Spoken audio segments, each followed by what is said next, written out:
Hey, I'm Paul. And I'm Marya from 7 Stars Bar and Grill. And today we're going to talk about stouts and porters. What we've got now, today we've got Firestone Walker's Coconut Merlin Milk Stout. Stout, it's a dark, top fermented beer that has many different variations such as porter, an oatmeal stout, an imperial stout, dry stout, milk stout, which is what we'll be talking about today. The first mention of a stout goes back to 1677, and at the time it meant a strong beer, but not necessarily a dark beer. Yeah, so strong beer, like lots of alcohol. Yeah. The first porter was created in London, England in the early 1720s and quickly became a favorite. It had strong flavor, it didn't spoil very easily, it didn't deteriorate under the heat, and it was affordable. In the 18th century, stout was a term that began being added to different styles of beer to denote that it was a stronger version of that beer. So, for instance, you would see a stout pale ale, and of course stout porters. As porters were so popular, then they made some that were stronger.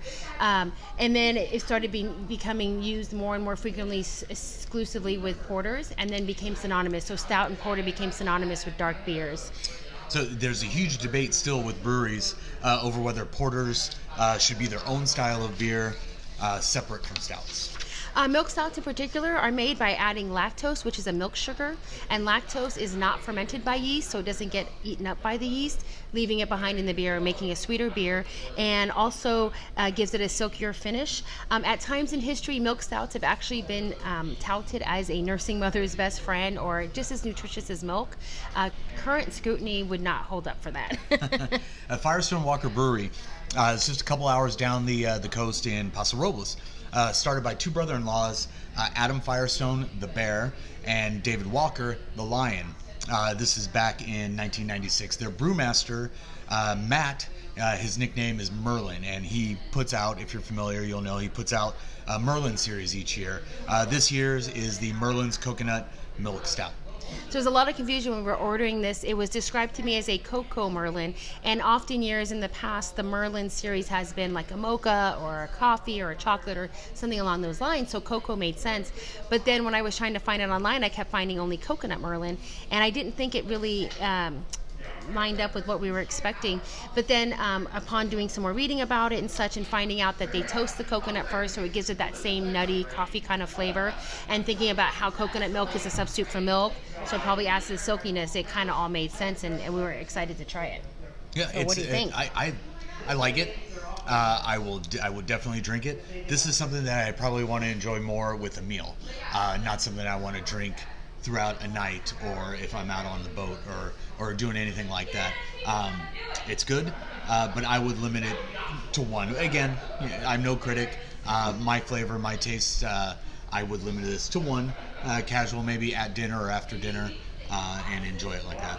It does definitely have a really nice sweet flavor, and like you were saying, this is definitely what we carry more in the winters as being a heavier beer, although it doesn't taste heavier to me. I think I expect it because of the way that it looks. Because of the way it looks, like that a nice thick head on it. But I'm not getting anything heavy from it. It's just got, for lack of a better word, like a dark taste to it. I like it though. It's not bad.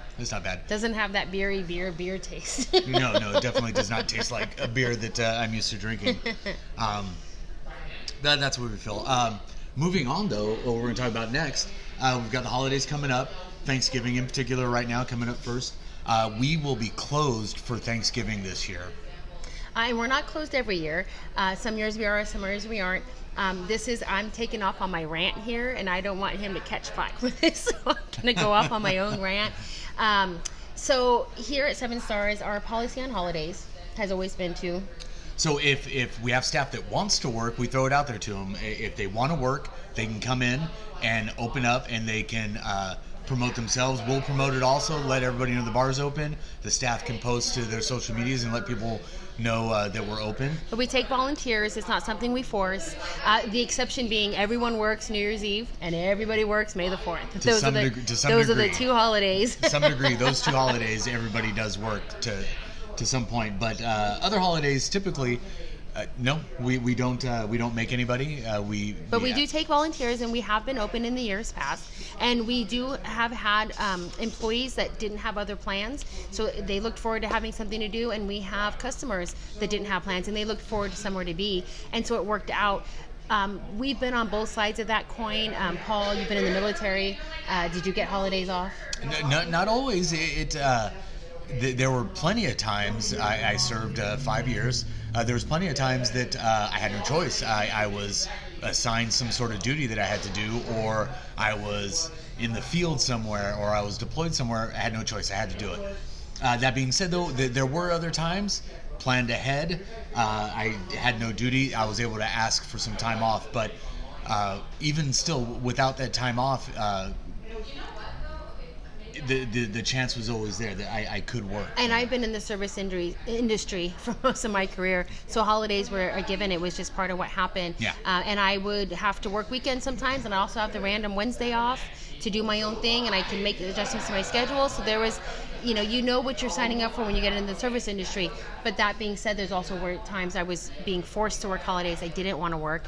And in fact, one particular Christmas of 2004, I was being forced to work. We just recently found out we're expecting star number 6. Star number 6 was on the way, but my boss didn't know yet, so I hadn't told him, and I was just ready to quit. And Paul said, No, please.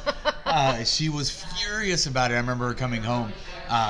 We got to talk about him sometime, though. We got to talk about him. He died 10 years ago today. 10 years ago today. Jim Cranston. We'll definitely have to set aside some time. But in this case, Marya was furious. She came home that at the mere thought of being forced to work on a holiday like that, she wanted to quit. She wanted to go back to the bar and throw her shit at him, and she just wanted to quit. Yeah.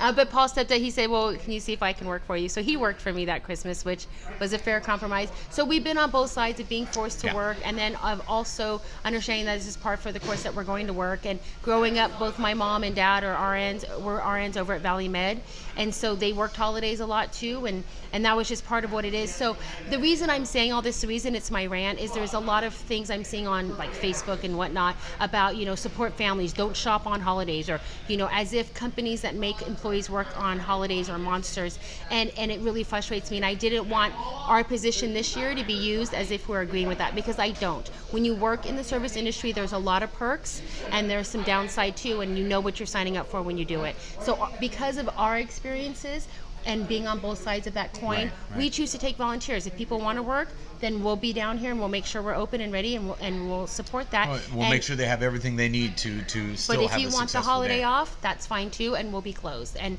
I don't want to vilify companies that are open. There are people who don't have somewhere to be, that live far away from their family, and they look forward to having a place like this to be. And there are employees that look forward to making the money and working a holiday versus having a forced day off if they don't have other plans. And I know growing up, there were families I knew that went to the movies for the holidays on Christmas or Thanksgiving. That was their tradition. We used to do that If too. you go to the movies, guess what? Someone's working. Oh man, for years, my uncle and the cousins, we'd all get together and go shoot pool.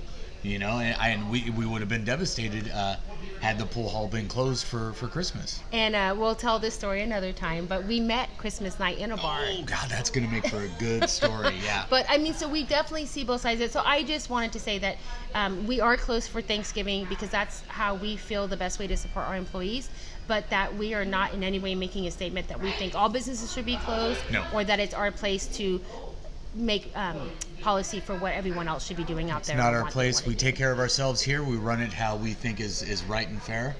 But on that note, cheers and happy Thanksgiving. Yes, cheers.